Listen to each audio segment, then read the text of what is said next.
南无本师释迦牟尼佛，南无本师释迦牟尼佛，南无本师释迦牟尼佛。We pay homage to our respected teacher, Shakyamuni Buddha.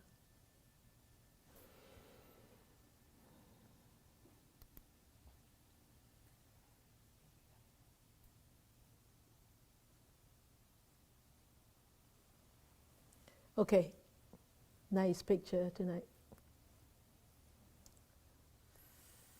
Fuzzy.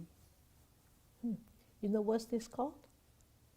No, I don't either.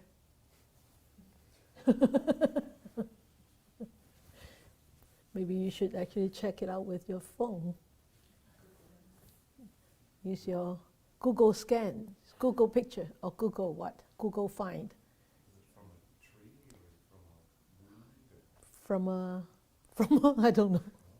It's from the river. It's at the river. It's, actually, it's autumn time when they all go into seed. Actually, I think I took this picture around winter time, November or December. It's beautiful. Is it a bush or a tree? Oh, now Mali, you know the name of it? Sorry, we missed your hand. Wild what? Clematis. Oh, clematis. Oh, of course. Wild clematis. Huh. Checked it out. There's a plant app that you can check. Yeah. That's what I asked. I asked them to try. What's that? It did come up as a clematis, but I didn't believe it. Yeah, wild, but wild. It's a wild clematis. Yeah, but yet I haven't seen the. Oh, I think I saw the flower. Can't remember. But wild clematis. There's a whole bunch of them along the Veda River. Whole bunch of them along the river, along the big trees. Around this time, you should be able to see them. But of course, they're not as beautiful as this picture, you know? Yeah. Okay, your turn.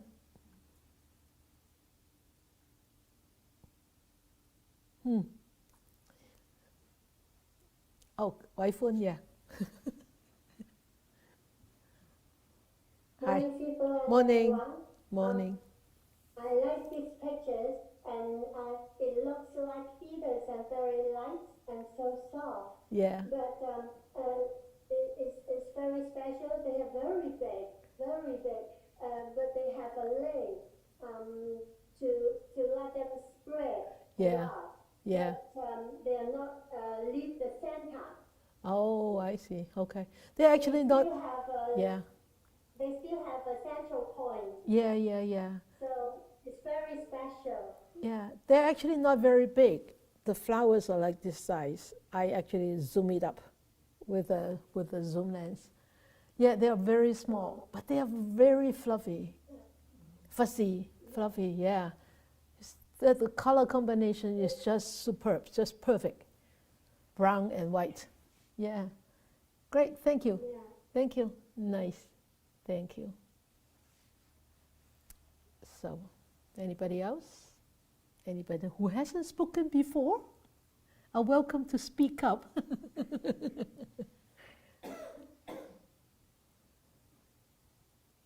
Okay. How come? You're getting more accustomed to this mode of teaching. Maybe we should change again, huh? Yeah. You're more enthusiastic in the beginning to talk. Isabella, yeah, good. Hi, good evening, Stephen and everyone. Yes. Yeah, when I see this picture, I think of like the cotton. Cotton, yeah. Like yeah. know the cotton Yeah. People grab them and put them in the blanket and then keep ourselves warm. Yeah. And then every little thing, if we can find a way to use it, fully utilize it, then it's useful. Yeah. Maybe it's growing along the river, and then when the winds come, and then it's just like flying everywhere.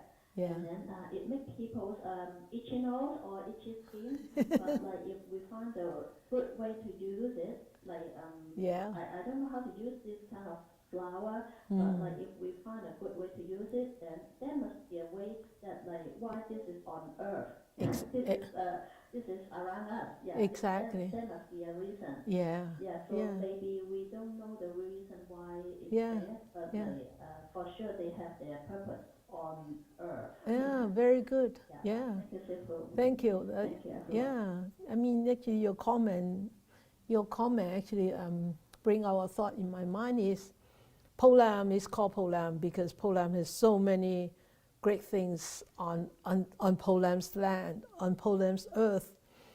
The weeds, everybody call them weeds, but we pick them, we eat them, and they is called pig weeds. It's for pigs to eat. But yet, that is one of the best vegetables in the Chinese vegetable world. It's the pigweed, and especially it's organic pigweed. You cannot get it anywhere, and it tastes so good. I think Indians use that too because a few years ago I saw a couple of Indians of Fuji. She told me that she came from Fuji. She and her mother were picking on that side and they had big bags. I said, this is our land. You should have come and ask us first. Next time, ask us, then you can come to pick. But if you don't ask, it's, not very nice. I didn't say stealing, but it's not very nice. She said, oh, okay. But pigweeds.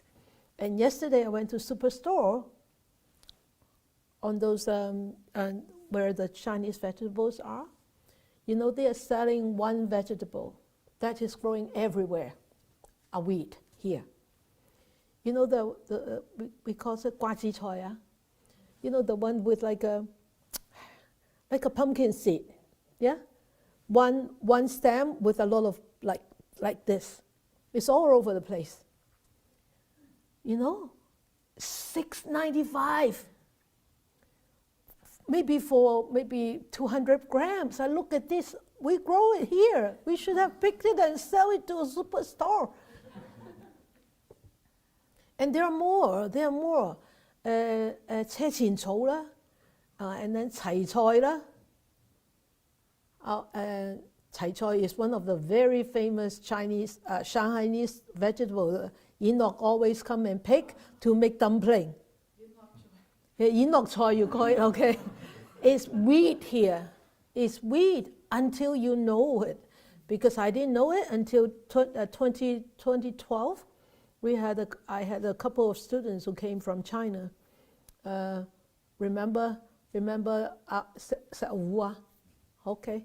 And his wife saw this qi cai, yin lok choy on. She said, Sifu, you've got precious vegetable in your field. I said, what? And she said, this is qi cai, $50 a pound. In China, $50 is a lot of money per pound, and it's everywhere. Weeds. And Isabella said it really right. There must be a reason for it to be on earth. There is a reason for it. It's just that whether we can actually find how to use it. Not necessarily all for human consumption, but for birds, for squirrels, and for other species. They could be useful. Think about the weeds. So that's why we keep asking you not to till the land so badly. You get rid of all our weeds, Especially the yin lok choy. We hardly see anything. There's many lifetimes of weeds in the fields. Okay. All right. Anybody else who have anything to say about this picture? Yes, Titania.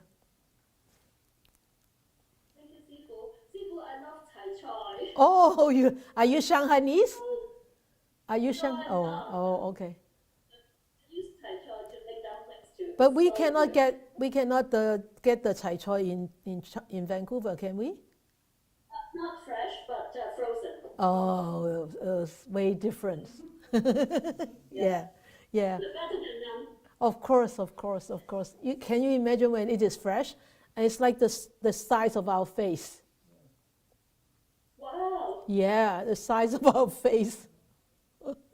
The leaves is that long, and it's still very, very young. It's just amazing. Yeah, it's just amazing. Yeah, It's amazing because yeah. the nature is so amazing. And Sifu, thank you for sharing all your photos because it got so many inspiration in your book.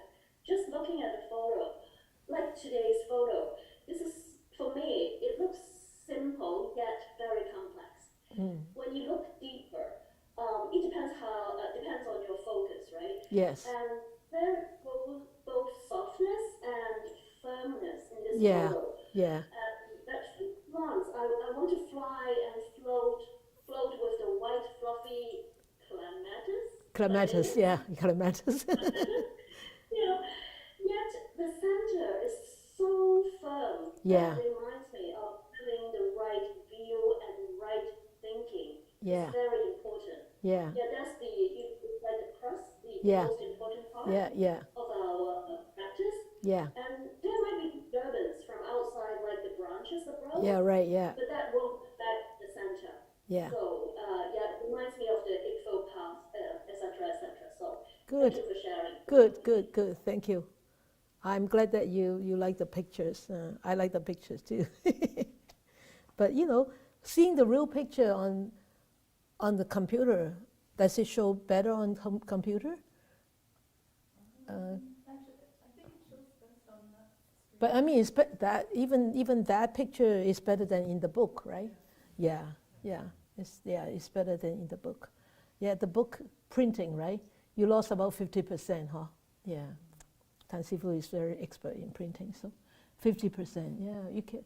Yeah, look at the center. Yeah, it's true. It's very complex. There is a center round one, and then there is this brown whatever what you call a tear-shaped seeds in there, and then there is this like whisker right, coming out from the center, spreading its wings, and then the fluffiness is actually so many layers in just one simple flower, so many layers. And the center is actually protecting its most precious thing in there, the seeds, so that next year they can propagate again, right? Yeah, yeah, and yeah, it's just pretty nice. Yeah, okay. Anybody else have any more thing to share? Catherine, yes. Thank you. Good evening, Sifu. and everyone. Evening.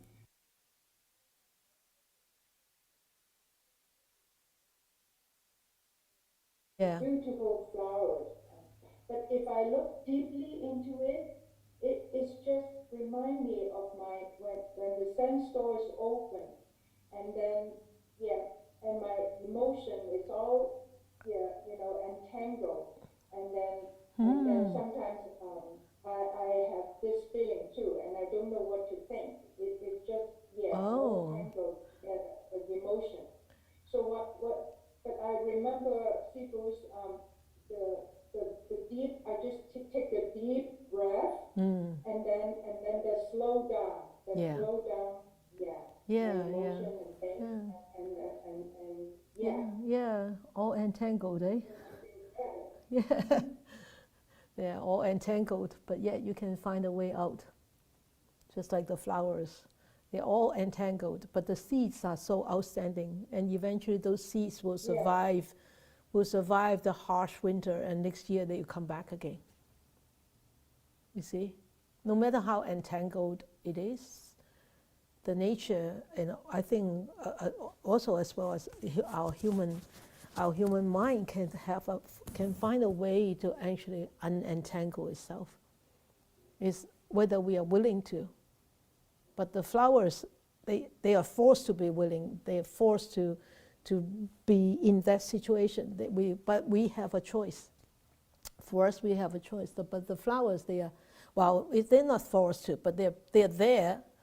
But and then they are so exposed to.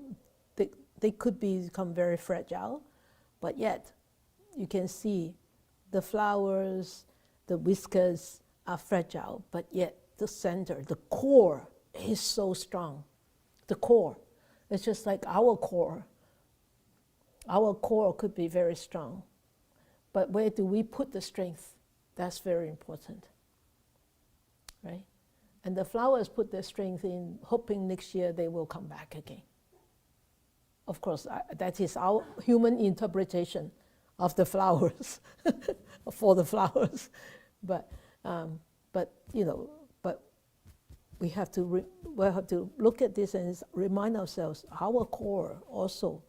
What the Buddha said, our core is purity, our core is compassion, our core is wisdom. That's our core. But we are always being distracted by all this fluffiness. Yeah? All this fluffiness and forget the core. Yeah. Thank you, Catherine. Thank you. All right. Anybody else? Do we have a mic today? Nobody? Pretty quiet in here today. No? Nobody? Jaren? No? No? Okay. Anybody? The center looks like a star anise. Yeah, anise, yeah. So NC said the center looks like a bạc cọ, phá chiếu bạc cọ, the anise, star anise, right? Yeah, but it is not. Yeah. Okay, all right. Okay, then we go on to the passage then. Wild clematis, so I'll remember. A calm and subtle breath suddenly becomes rougher, deeper, and tighter. It is telling you that something is happening in the mind at this present moment. How was your breath just now during meditation?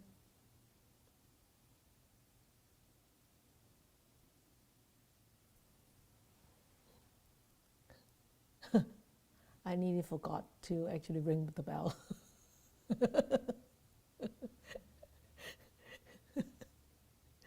All of a sudden I saw, like in that daze, I said, where am I? Do I need to ring the bell? And I look, oh yes, 44 minutes. It's just right on 44, yeah. So how was your breath just now during your meditation? So let me count. 1, 2, 3, 4, 5, 6, 7, 8, 9, 10, no, 9 only, 10, yes. 10 people of tonight just on the screen. 10 out of you actually come on every Sunday for half-day meditation, every Sunday. You see, I can remember all the faces on Sunday half-day meditation. So you know that we have been, looking at we have been taking the Anapanasati practice step by step. So you should be able to share with me how was your breath just now.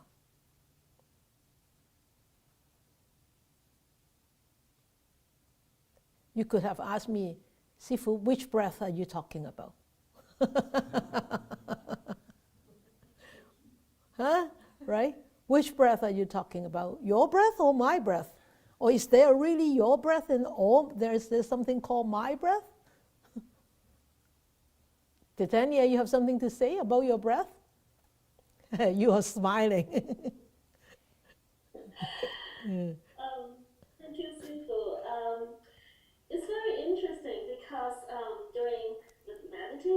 Yeah. I try not to think of what you said on Sunday because you told us to practice the long breath Yeah. and then the normal breath and then the short breath, right? Yeah, yeah, right. And I try not to use my mind because if not, then I won't be like be at the moment with my breath. So at first I struggled, and then I told myself, sorry, I had been thinking a little bit because it's still new for me. And so I told myself, just be it. Yeah. Okay, and then I felt some sweat on my body, Yeah. maybe the short breath. And then during the long breath, I start to feel, how to put it, some coolness on my forehead. Yeah. You know, maybe the long breath make me feel a little bit cooler, calmer. So it's amazing. That's why, Siko, you're so smart. I really want to share with you.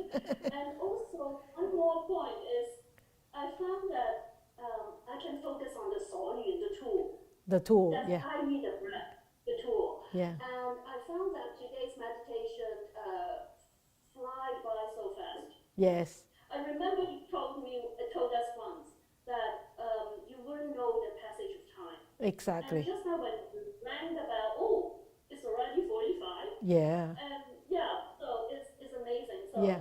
thank you for letting me share with you. Good, good. I will keep up. Good. Great. Wonderful.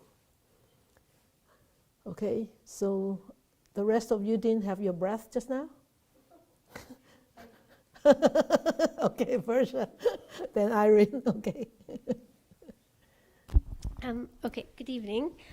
I definitely felt a rougher breath this Today? evening. Yeah, this evening. But it's not typical, but I'm more likely to have a deeper, calmer breath when I meditate in the morning, which is generally my better time for meditating. I know we're supposed to do it twice a day, but I'm much better in the morning.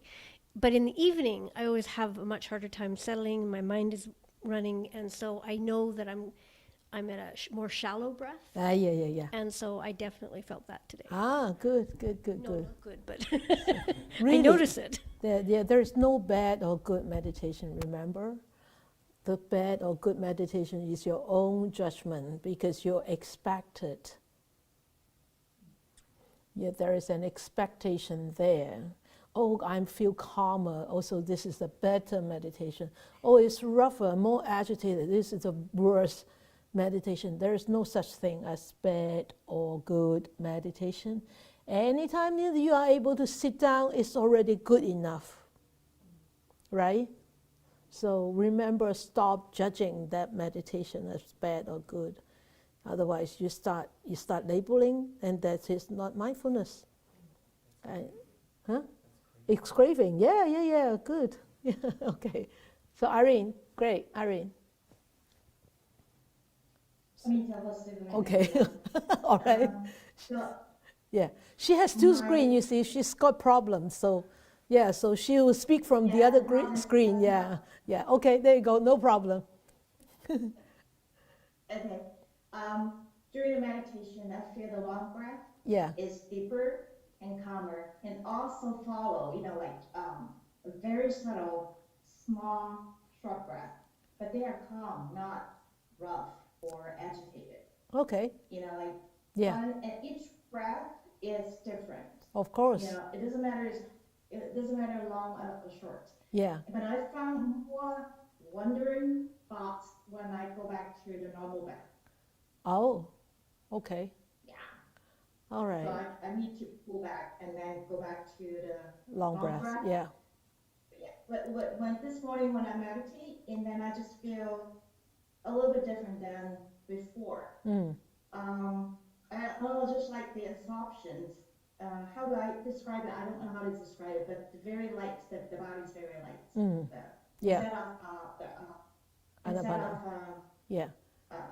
Heavy. Hard and pressed. Is very light. Good. So this is the first time that I felt lightness. Good. Okay. Great. Good. You see, you all have a breath, and you all have experience, but you just don't share. That's all. Okay. All right. The breath. So we're talking about the breath, and we all know that this breath our human existence actually sustains on different kind of energy, sources of energy. And so different sources of energy. So, the first one, of course, is food, right? Food, whether it's Chinese food or Indian food or Italian food, it's food. It gives us energy. It nourishes the physical body.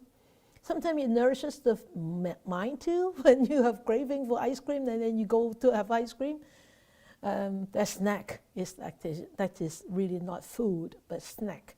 But still, it nourishes the body and the mind. The food, we need the energy. So, and then the second type of energy that the source of energy to sustain this human life is, of course, sleep, right? Rest.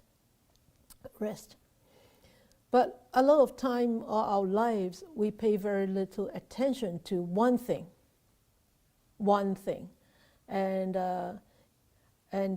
but it is the most important, actually, for our energy source, and for nourishing the physical body, and for actually giving us a tool as how our state of mind is the third source of energy is the breath. So actually, a lot of times we could easily be so distracted and we forget this breath is so important. We put the importance on so many other things instead of the breath. Right? You agree? So people think that food is so important, so they keep eating and going, and then or sleep is so important, and or even clothes or fame. So these are all things that people sort of a lot of time likely to put the attention on, but we forget. We a lot of times we forget to put our attention on the breath. And we forget about the importance of the breath. It's so important to sustain this human body, this human life. Without it, as we talked about last week, without it, there's nothing can go on, right? So, and then the sources of energy also come from, the last source comes from the mind, and when you have a very tired or unhappy mind, is actually a very straining situation for the body and the mind, right? But if you have a very light mind, bright mind, happy, easygoing mind, nothing can really bother you. Then it's you seems to be like happy all the time, and you seems to have energy all the time. Of course, when we look at this, the breath and the mind are very closely interrelated together. So the breath actually is a very, very important source of our energy, and this breath can really help us to energize our whole system, whether it's the physical part or the mental part. So if we are tired, or if we are really just now you said, wandered and everything, and if you could bring back your own attention to the breath, you notice, you'll find that it really could help you to get grounded. So remember, I think it was a couple of weeks ago, we talked about we have a nervous system. It's called autonomic nervous system, and there are two parts to the autonomic nervous system. And first one is the parasympathetic system, which actually bring us calmness, recover, healing, restore energy, and rest. And then on the opposite side, there is the sympathetic system, which actually is the fight or flight mode. Okay. And so it activates a behavioral pattern, or habits. So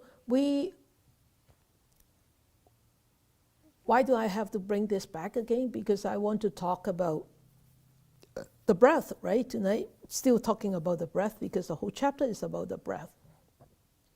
So when we look at these two two nervous systems, either one of them can kick off at any one time. So if we are constantly, have a very energetic sympathetic system, can you imagine what kind of our mind is going to be like? Right?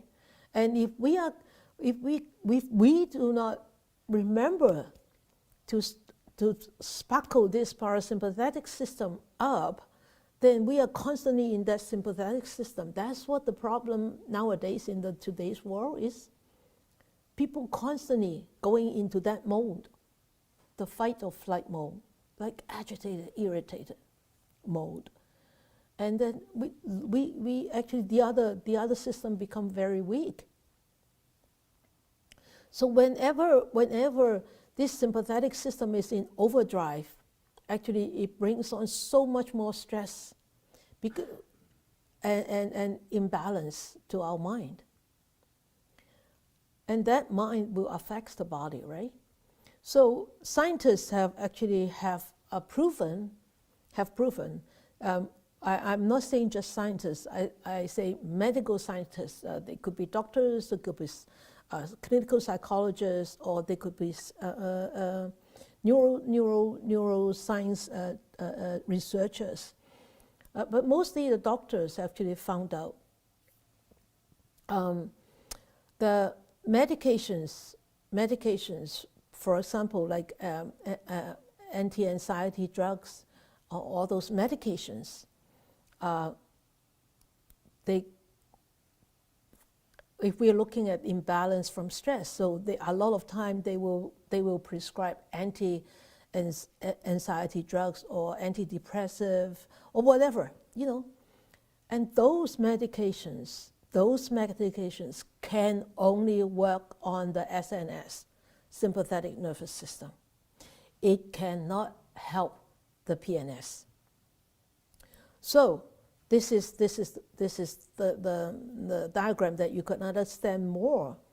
So with the imbalance from stress, that PNS is really what you call dormant, right?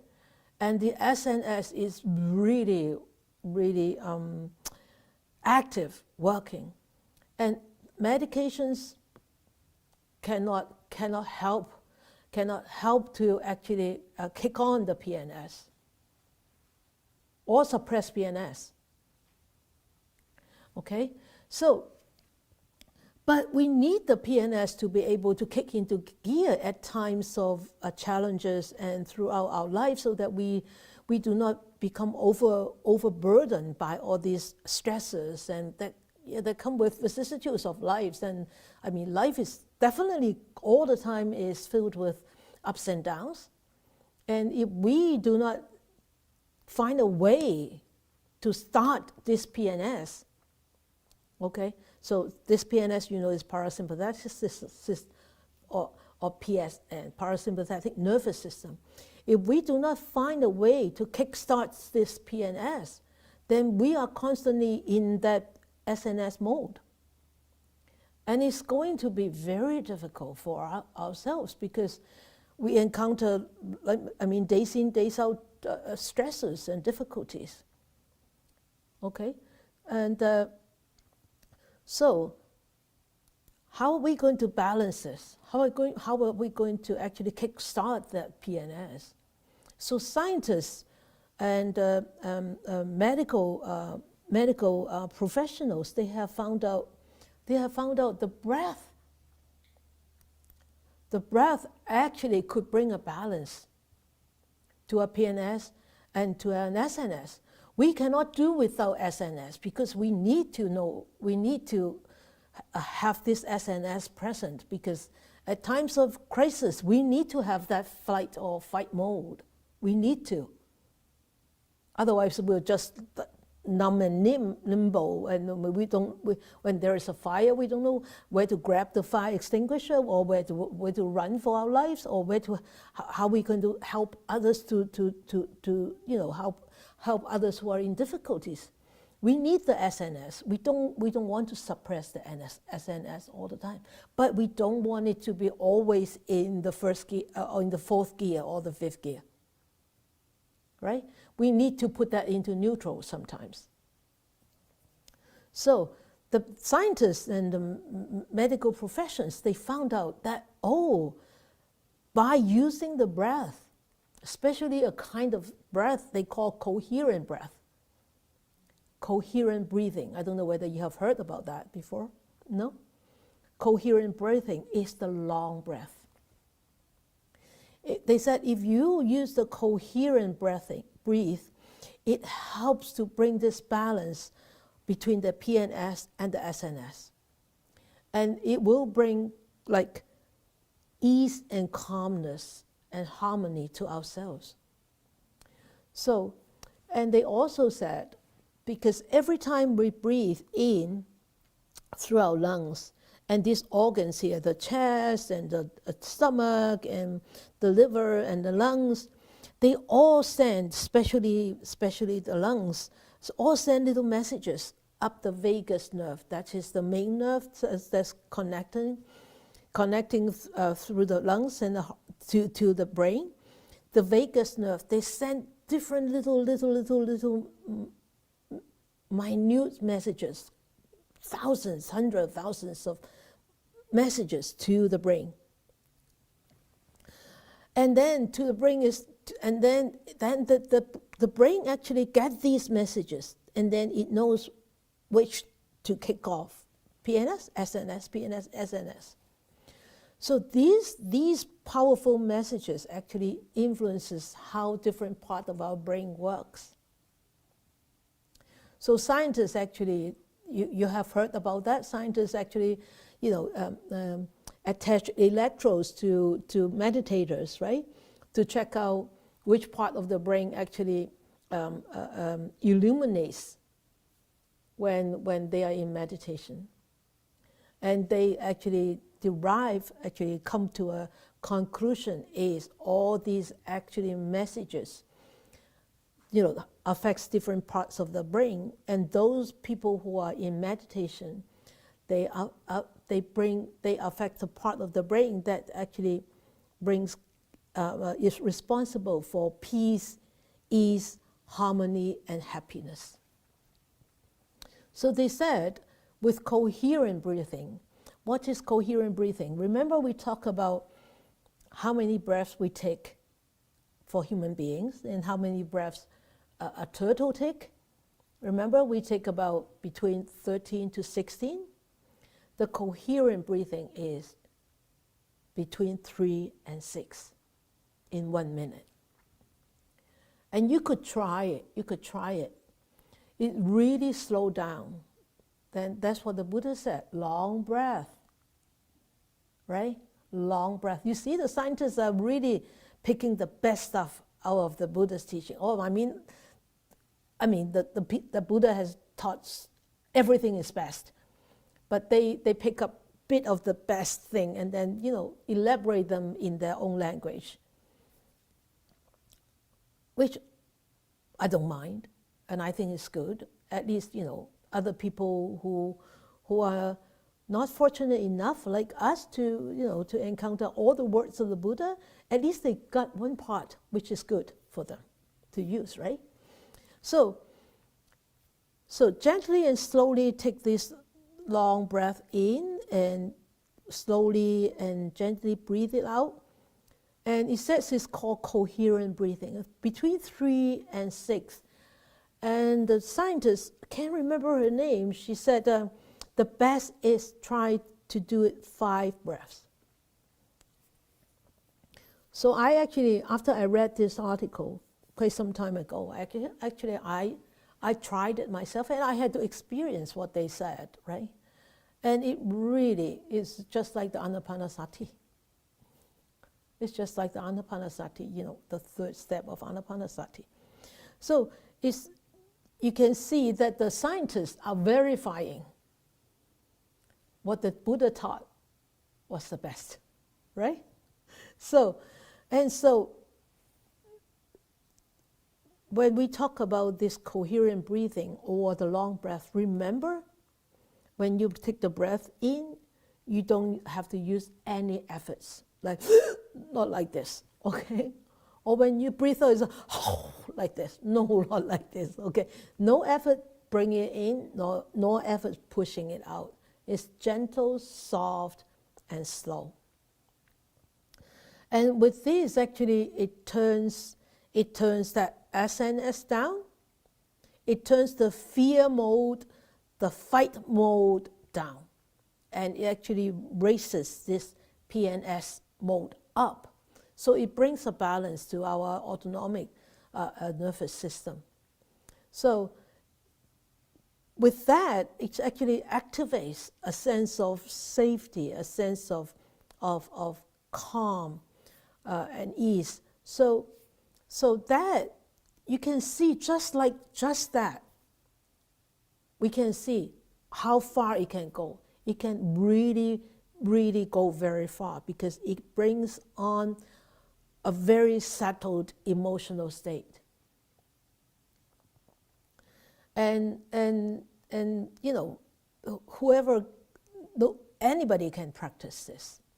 So breathing exercise is actually very good. Of course, they are actually using it as a breathing exercise, as to, you know, settle down the emotions.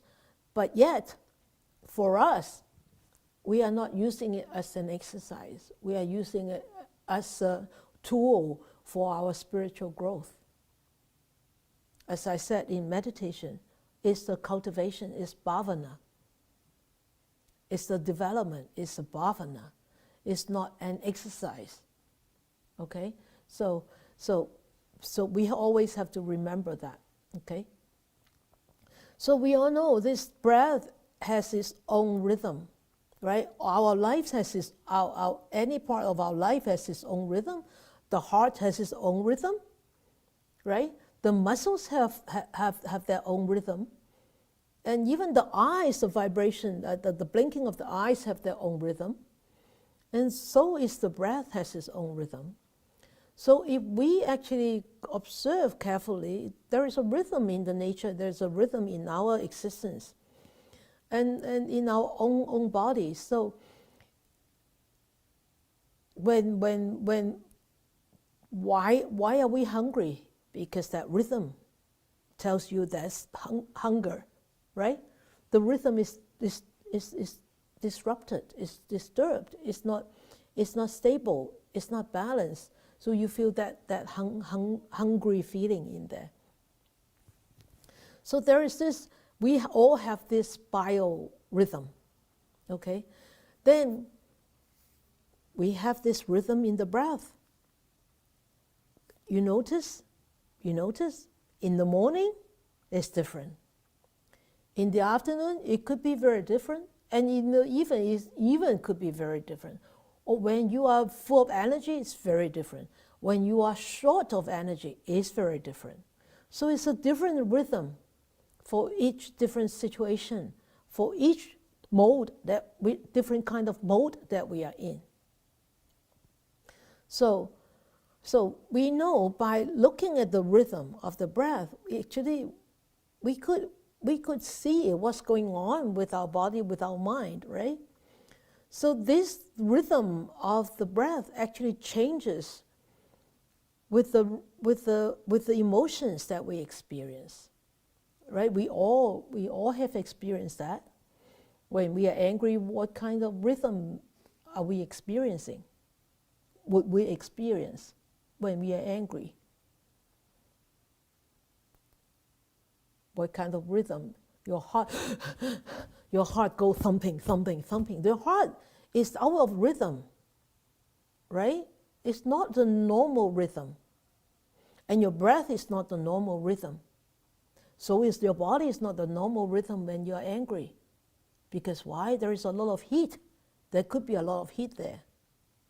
And heat is a very different rhythm than just the normal 37 degrees temperature. Right? So there is when we look at the rhythm in our system, our physical body, we know what kind of mindset we are in, what kind of mentality we are in. And so that's why it is so important to really pay attention to the breath. Okay, so the Buddha, ever since he was a child, he already know how to observe the breath. And when he started to teach, of course, he taught the breath as one of the very important practice. But remember, I don't know whether you remember, before the Buddha enlightenment. I knew I forgot something. Do we have a book here in the Buddha's words here? Yes. Please, can you get it for me? I forgot to bring a book.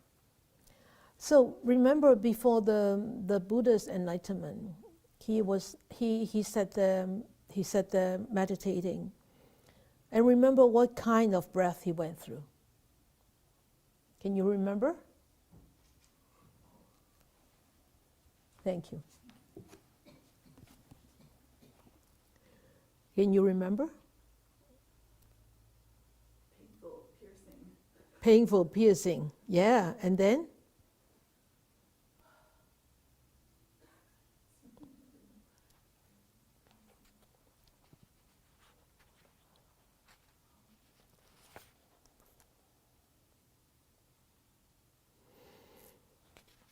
Loud sound, right, of winds coming out of the ears, and he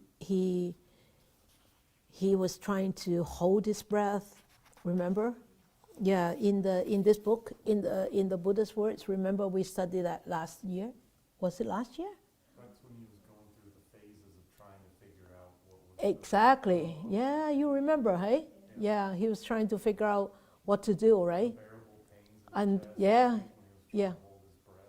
right, yeah, good, yeah, unbearable pain in the chest when he was trying to hold this breath, and the breathless meditation. Remember?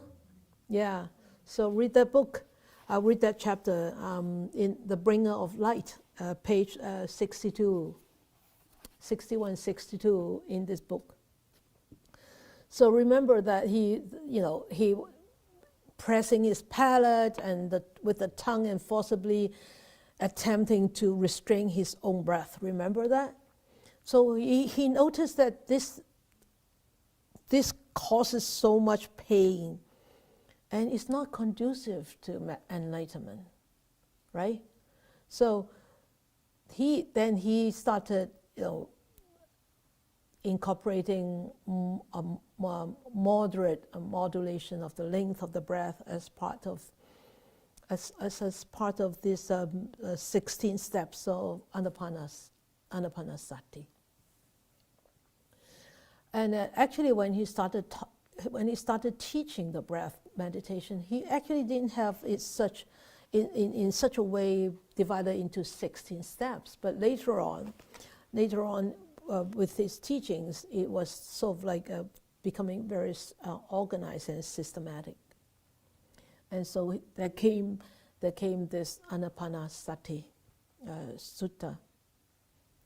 So if you go back to read page 61 to 64 and how the Buddha actually went through when he was seeking for enlightenment, when he was doing this breathless meditation, what kind of physical pain and physical pain he was going through. But he said one thing is, even though it was so much of physical pain, none of that invade his mind and remain.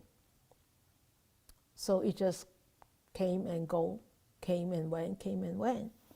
Because of course the Buddha knew nothing was permanent, but us. It's a different story. If we experience that, we think that it will last forever and it will kill me eventually, right? So this Anapanasati Sutta is when we start to observe the breath, this is actually very important. Is we need to have a foundation of mindfulness already. Otherwise, you're constantly fighting. That's why it's actually very difficult for some students who go into a really serious retreat and right away go into observing the breath. And they're constantly fighting. Because why? They don't have any experience. They don't have any mindfulness. They don't have a basis of mindfulness. That basis of mindfulness is so important that when you sit down and you are taught to observe your breath, then you use that technique of mindfulness already. You're not using the tool to develop that mindfulness. You already start off with mindfulness. We all have this ability to be mindful, but yet we haven't trained ourselves to be mindful. That's why when it put to you, you say, okay, you observe your breath. It's so difficult because the mind is constantly running. And also, so many students have this wrong interpretation of awareness of the breath. They try to grasp onto the breath, hold onto the breath and not letting it go. And what would that create? It's just like breathless meditation. You create such a tension, and your jaws would clench up, your foreheads would all frown up, and you are just going like this. Oh, right here. Also, stay here. And that forfeits the whole purpose of what the Buddha has taught. Really. The Buddha said you just have to be aware, because the breath is there. Where is the breath going to go? It's not going to go anywhere until you die. Then it's gone. But when you're alive, the breath is there. Why do you need to use so strenuous efforts to watch it? Because why? At the back of the mind, there is craving there. There is a craving. I need to grasp on this breath. The breath can happen anywhere. You can observe the breath anywhere. It's throughout this whole physical existence. Of course, the other parts is more difficult to be aware of. This is the most obvious part, or this is the most obvious part. But yes, still, you don't have to grasp on, you don't have to try to hold on to it. When you try to hold on to it, ask yourself, why am I so tense trying to observe the breath? Why am I so tense? Because you don't want to let the breath go. So when we start to observe that breath, we need a certain level of mindfulness. And then we use that mindfulness to observe the breath. Okay? Then it's easier to become aware of the breath with this help of mindfulness. So, and in the first step in Anapanasati, it says, when inhaling a long breath, he understands, I am inhaling a long breath. While exhaling a long breath, he understands, I am exhaling a long breath. There's nothing you do. You should be doing over there. You're just knowing. That simply knowing is being mindful, being aware, and not doing anything. Don't try to do anything. When you try to do anything, you are doing it wrong. Okay? So when we start to look at this long breath, you have said it just now, the long breath is fine. It's finer. It's actually, and it brings ease and comfort to the body. And as Chaitanya said, it cools down the body. It does have a cooling effect. A long breath does have a cooling effect. And that's why the body can become cool. And when we need to cool down, you will naturally, a lot of time, this is an instinct that we all have. When you want to cool down, when you want to get grounded, you tend to take a long breath. I remember there was somebody, teaching, sort of observing the breath, and then he was interviewing a very renowned physician, because he was teaching this breath, right?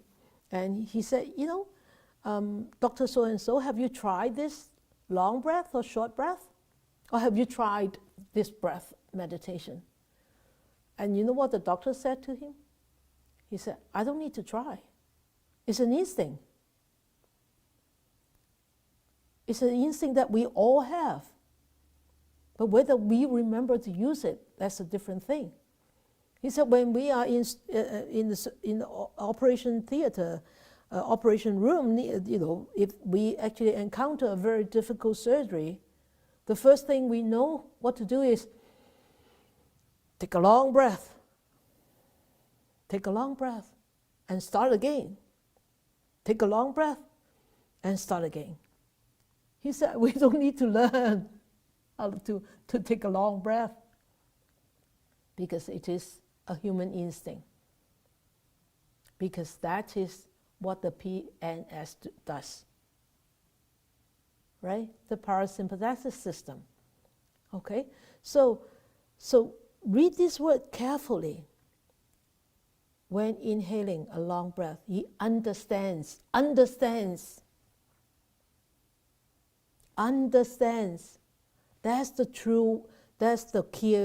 the key word there. Understands. That means when you are feeling this long breath, you through that experience, you understand what's going on by knowing what is going on. Okay? So, and then the second step is when he inhaling a short breath, he understands, I am inhaling a short breath. And when exhaling a short breath, he understands, I am exhaling a short breath. Remember, the key word here is also understands. Okay? And so when we actually take a short breath in, when we take a short breath out, we understand. We know what is going on in the body. Remember on Sunday, one of your fellow meditators said, I don't know whether I'm doing it right or wrong, but when I try the short breath meditation, my heart starts to beat up faster, remember? And my body, especially the upper part of the body, gets so much tense. So she was wondering whether she was doing it wrong. No, she was completely right. That is the experience. And she should understand through that experience, what does a short breath do to our body and to our mind? Right? So when we take a short breath, what kind of nervous system kicks in? Sympathetic, the SNS, right? The sympathetic system kicks in. The breath becomes rough, the breath becomes coarse, the breath becomes short. Okay, so when that breath becomes short, the body will be disturbed. Right? The physical body will be disturbed.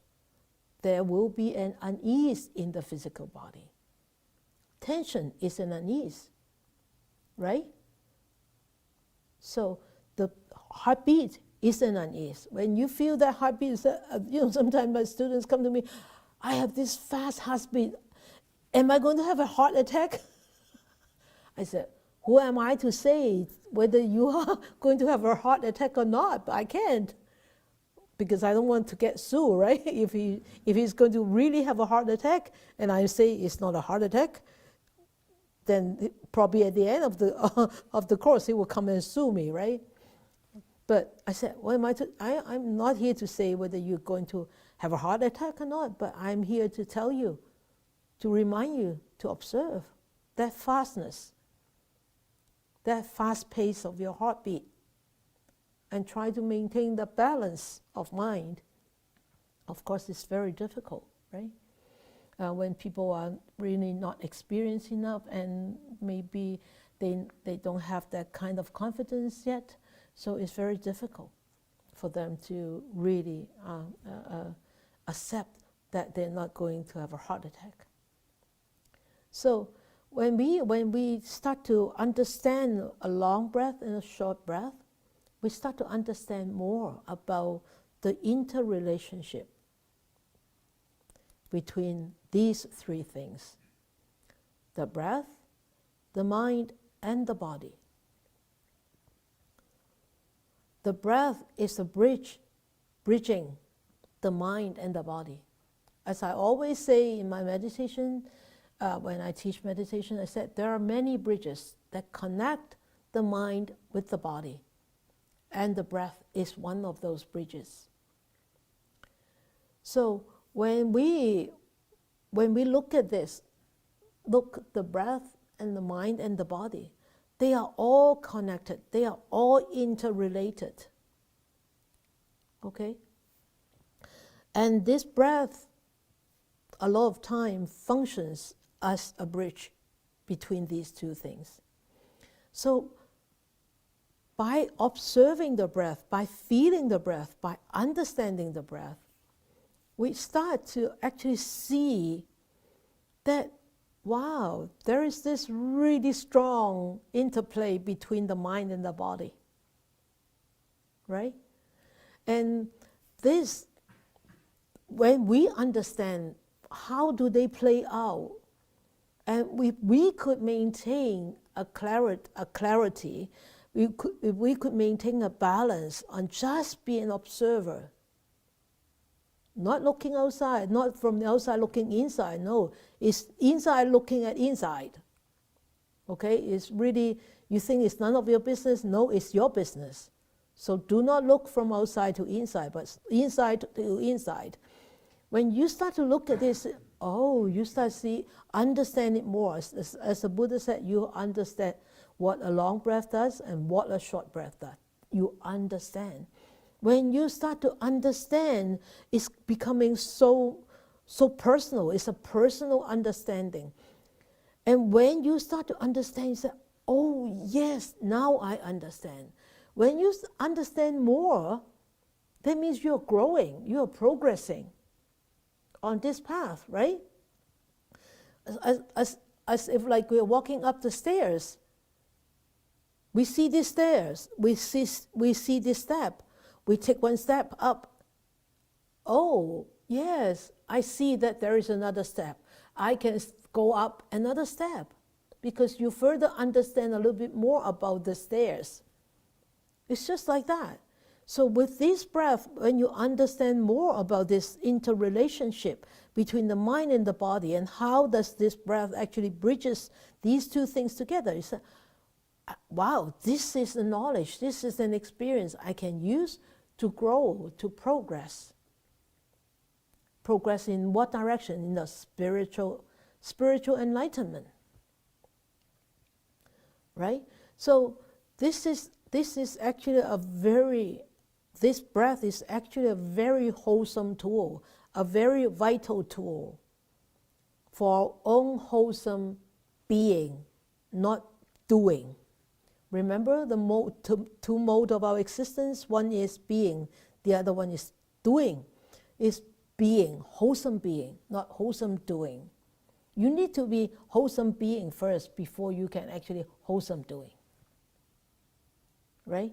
So, as I said just now, as when we are angry, the breath becomes so short and rough, and the body is experiencing very rough and solidified sensations or feelings. Therefore, if we would like to subdue those negativities, what should we do? What kind of breath should we adopt? A long breath, right? So you have all experienced this, right? When you're, as I shared with you just now, what the surgeon said is instinct.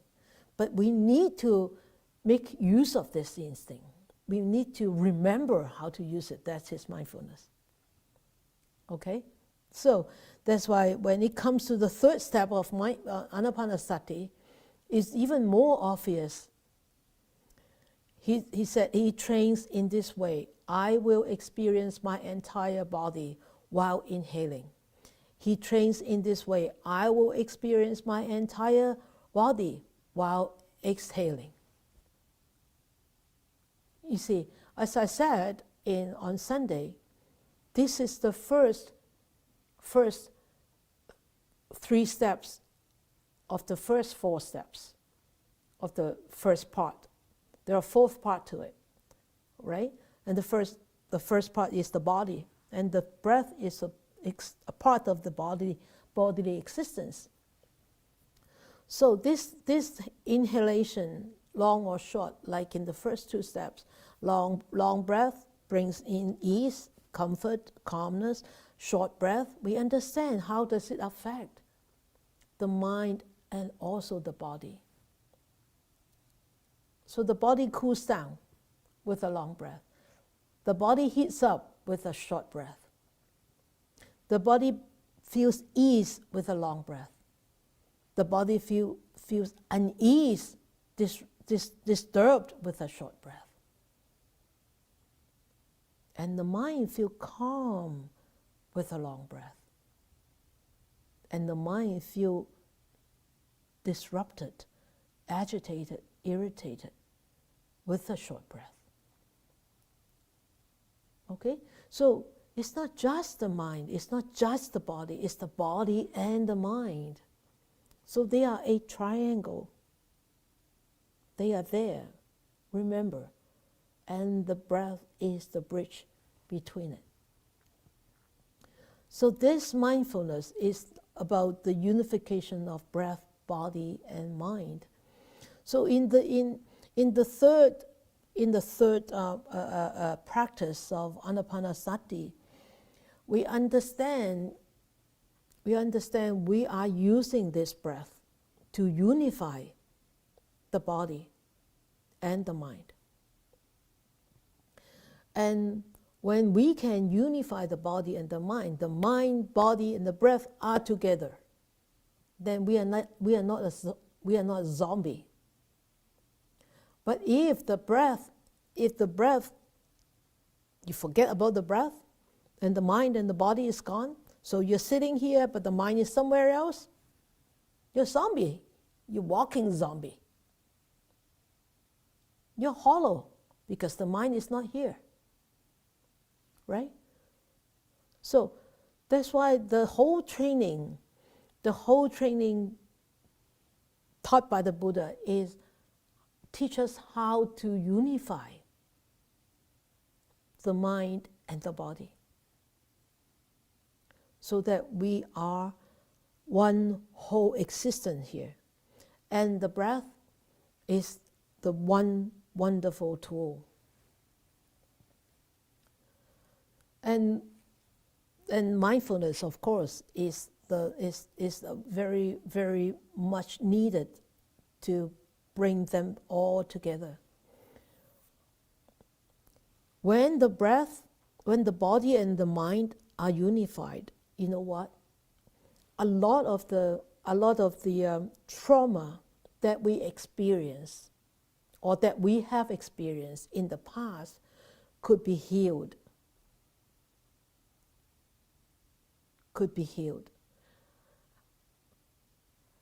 And could be resolved and could be dealt with. But if they are not unified, a lot of this trauma could create more trauma, could crack up the mind more.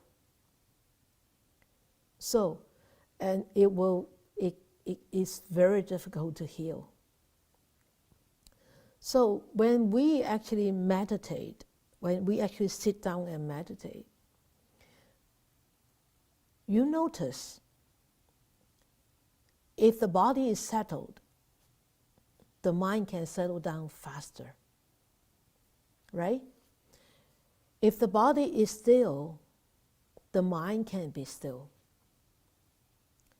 And same, if the mind is still, even though the body is experiencing tremendous difficulty, but still, it is still okay, right? So these three things, the mind, the breath, and the body, when they all work together, all become one, it just brings so much harmony and peace and calmness to that moment. Because none of them are somewhere else. But we are always somewhere else, right? Agree? Always somewhere else. That's why we have so much to deal with. We have so much anxiety, we have so much anger, and we have so less energy. Why? Because they are all everywhere. Three things, three different places. Right? That's why it's so difficult to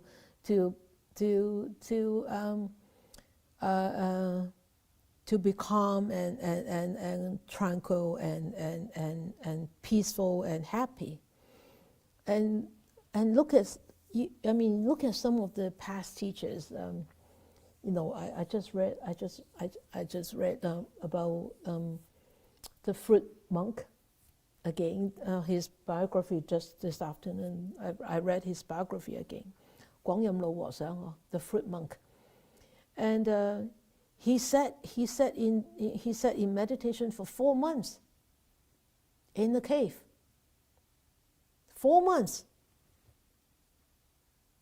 and the village people thought that he was dead and was going to cremate him, but yet the village people went to tell the abbots that the fruit monk Guangyam Lo Huasang has died, because I've checked him 4 months ago. He still had a little bit of breath. Now he doesn't have any breath, no pulse, no breath.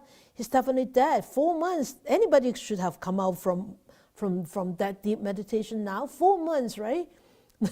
The abbot said, hold, until I call another monk here to verify. So he called another monk here. He called another monk to go up to the mountain, Wang Yat Dai Si. And Wang Yat Dai Si said, no, he's in deep samadhi. And so Wang Yat Dai Si flipped his fingers 3 times. There, he came out of his samadhi. 4 months. Why? Because the mind, the body, and the breath are all unified, continuously unified. No interruption, no disruptions. That's how people can actually sit in meditation for a long time. And the whole body is so sturdy, like the core of the seed, sturdy, strong, like adhere to the ground, like with glue. Okay, so everything is so settled and so subdued, so calm. So we know through development, through growth, through more understanding, we understand more, than we build up this mindfulness more. We understand more, we build up mindfulness, and we become more mindful, we build up more understanding. So they all work together. This all interrelated. And when all these breath, body, and mind are all unified, there is this mental state that I don't think anybody can have words to describe. And And the breath, of course, is sort of like a facilitator here, right? A facilitator, or whatever you want to call it, a negotiator, whatever you want to call it, to bring on such, such bliss. And I see that happens many times, especially with terminally ill patients, when they really start to put their faith into the practice of just by breath. I mean, even my brother, who is a Christian, and he learned this breath meditation from me, and even him, he actually managed to cut down half of the dosage of morphine that he had to take. And that much of medication could be removed, could be, he didn't need to use. And some, actually, I've known some patients, after they have adopted such a meditation and totally in it, they could completely off from morphine. So it really depends on the mental, on the mind of that person, how unified they can be.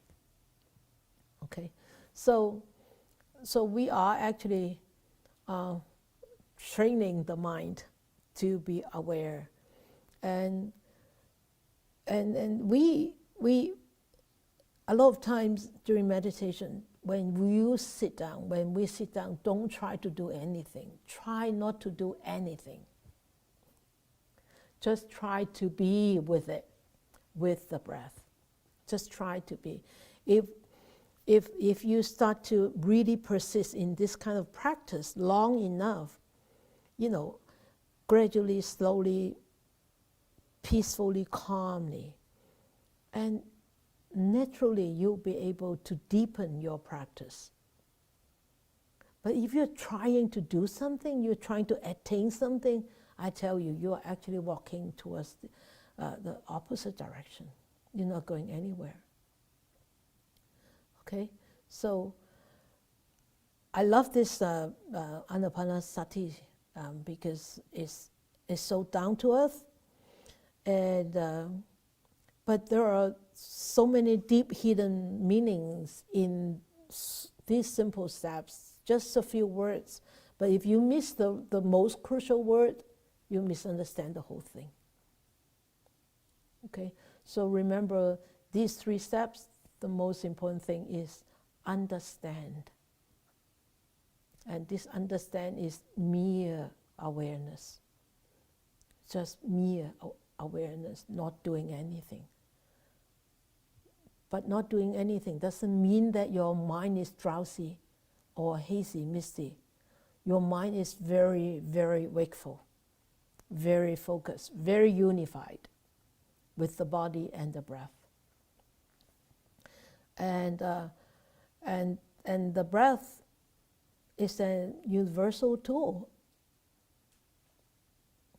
The breath, anybody have the breath? The breath is just like our hearts, our lungs. Their functions are really, impersonal, I could say. It could be it should be impersonal because it's really,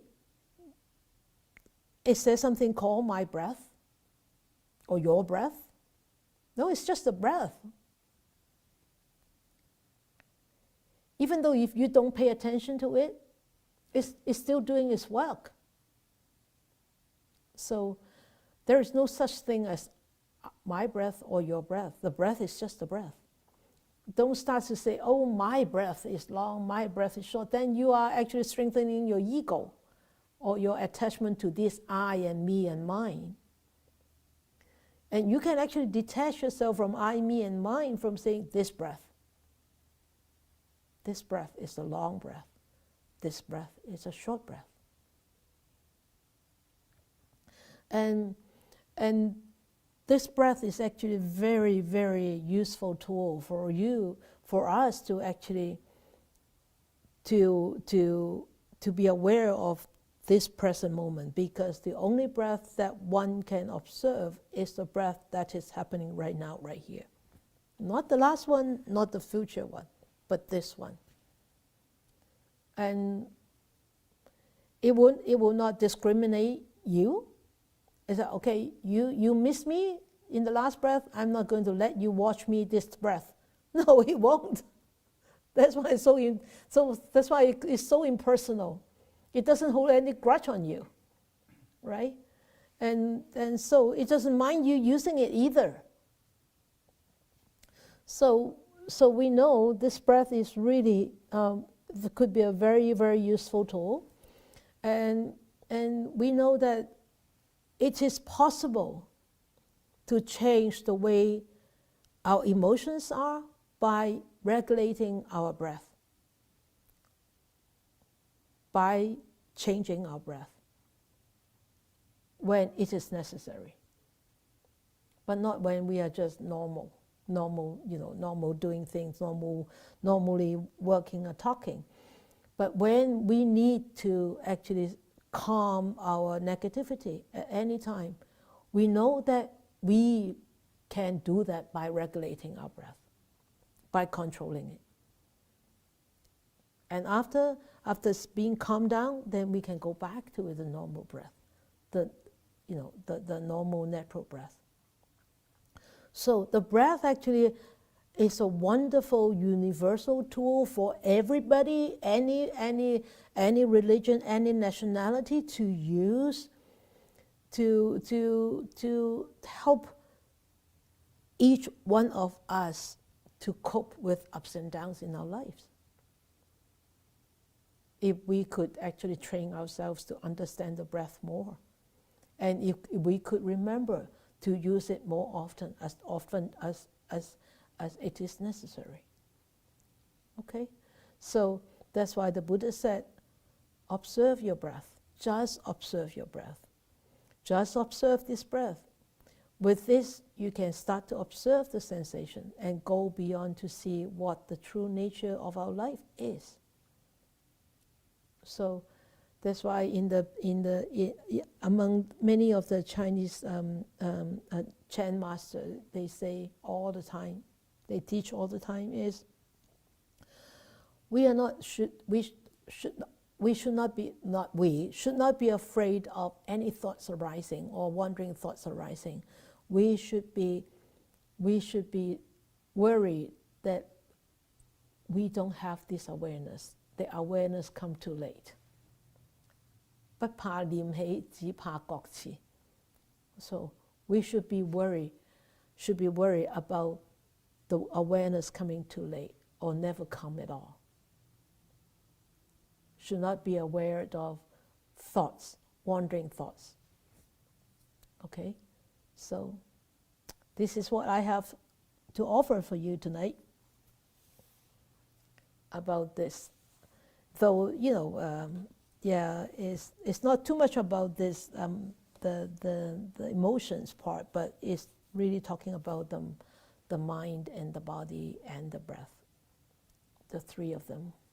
In unison, then we are in a very safe place. All right? Okay?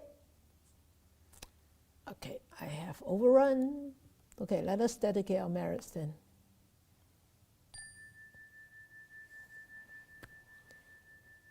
May these blessings extend to all, that we with all the other living beings together will attain the Buddha way.